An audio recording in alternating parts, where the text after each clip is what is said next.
Right. GWE Wrestling Talk. I know I'm late to Summerslam this, Night but 2 for review. consistency, I feel like I have to do a Summerslam Night 2 review, even though I've posted loads of reaction videos and such like on GWE. So firstly, just to shout out to our CM Punk Money in the Bank cash-in from Seth video has got over 60k views on TikTok, which is insane.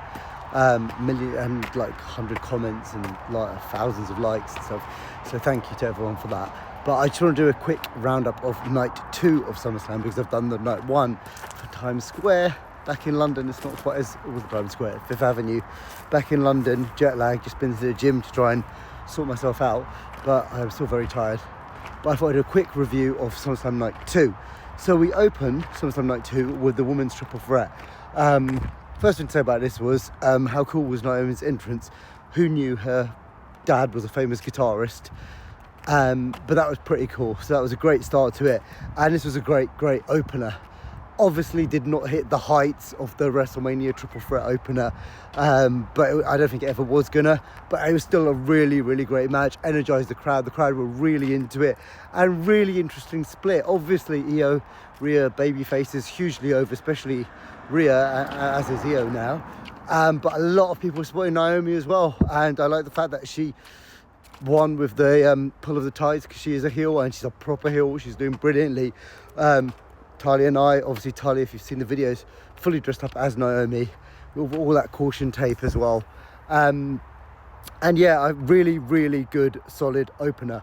Next was TLC, which was superb. Superb from an entertainment point of view.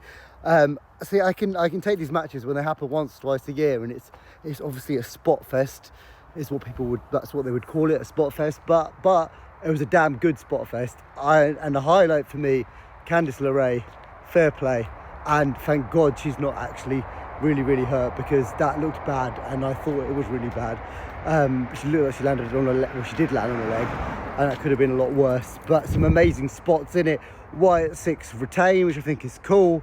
It's good to see the Wyatt 6 get. I mean, they obviously there's like 5 of them, so they should retain. But it's quite cool because obviously they should be heels, but in this current modern era, people are going to cheer for them. They're going to cheer for them because of the Bray Wyatt stuff, and it's a pretty cool group. So at least they're getting in and actually do some wrestling. So I've got no issue with the winner here, as long as it wasn't DIY and Motor City Machine Guns. I was happy.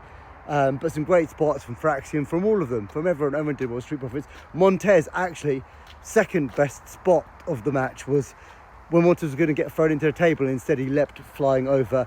And as if you've seen other videos, you know Montez is my boy. So was really good with that. Third match up was, what was it? It was the steel cage match. It must have been the steel cage match. Between Jacob and Solo, and I'm going to be honest, we missed a good chunk of this match, but I don't think we missed much. This was ice cream snack break time, I think. So we missed it, saw the ending. I actually quite like the ending. I don't think people were that enamored with the ending because it's like a clumsy ending. The Talatonga just smashes the door and Solo falls out. But I'm glad that Solo retains. I'm a massive Jacob Fatu fan, massive Solo fan. They've not had 2 great matches, let's be honest. So hopefully when they go again, which I'm sure they will be better. But their last 2 matches, well, this match and the last one hasn't been great. Obviously, cool spot at the end with Jacob Fatu doing his moonsault off the top of a cage. And nice to see Jimmy, because we love Jimmy. We love Jimmy on GWE Wrestling Talk. So it's cool to see Jimmy. Next up was Becky and Lyra. Now, this match was great. The crowd were not great, and I'm not going to be one of those people who say, the crowd have to behave a certain way, because, you know, you go to WrestleMania, you pay your money, people pay a lot of money to watch it, so they behave. But there was Mexican waves. I think there's a proposal. There was a load of stuff going on, so the crowd weren't fully attention. I thought Becky and Lyra told a great story. I don't think it hit the heights of their previous, obviously the triple threats and that. I like the Bayley involvement. I haven't watched it back on TV yet. The only thing I've watched back is the main event from night 2, on TV. So I will watch it again. But I really enjoyed this match. Lyra now can't challenge, and I'm recording this. I haven't watched Raw. I've only watched the first 45 minutes of Raw. So I'm recording this as if I'm in that timeline now, alternate timeline of just having finished SummerSlam Night 2. But yeah, I enjoyed this. Dom and AJ, yeah, great. I love Dom. Half the crowd loved Dom, more than half the crowd. Just like in Vegas at WrestleMania, huge support for Dominic Mysterio. He is a superstar. He's going to be a massive superstar. I love the ending.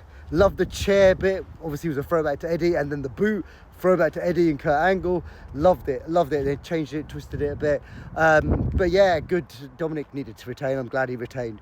And I hope he has a long, long run as IC champion. He is like a classic, old school IC heel champion. Good in the ring, good on the mic.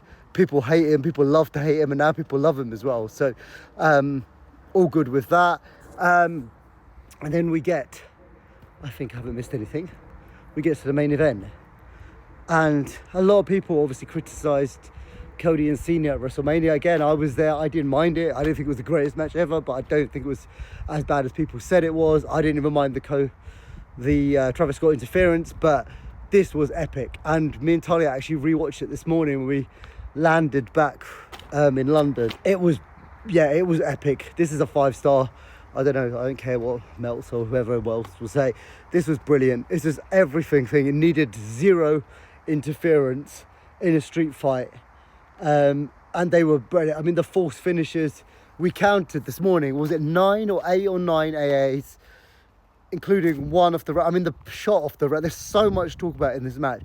What I've got is quite a lot of reactionary videos throughout the match that we filmed ourselves while we were in the crowd. So I'm going to put that together with some clips of the match and put that thing to give the full picture.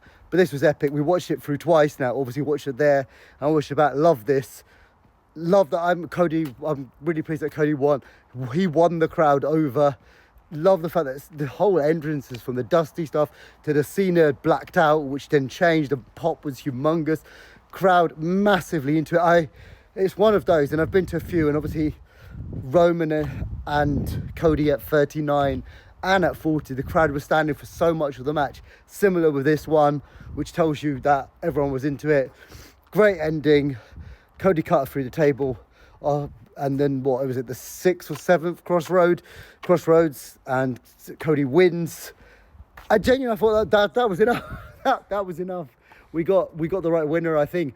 John Cena, fully fledged babyface, crowd fully behind Cody as well by the end of it, which he won them over, and that's not easy to do, New York crowd or any crowd. But and then we get the return of the Beast Incarnate. I don't, maybe there were rumours, and maybe I do my best to always avoid rumours, but this was the last person. I was more chance of seeing The Rock than Brock, but we got Brock, and Brock is back, and is clearly going to be one of Cena's last opponents, which is cool.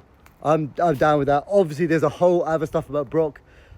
What I would say is, based on TKO, sponsors, etc., I'm assuming there's some innocence or some lack of proof or whatever it is, because you can't be bringing back, like, Vince ain't never coming back. So we'll see that. But that aside, if we put that aside, Brock Lesnar is back. Huge pop.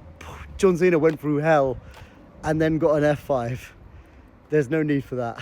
But it was a great, great moment to end, I would say, a fantastic 2-night SummerSlam.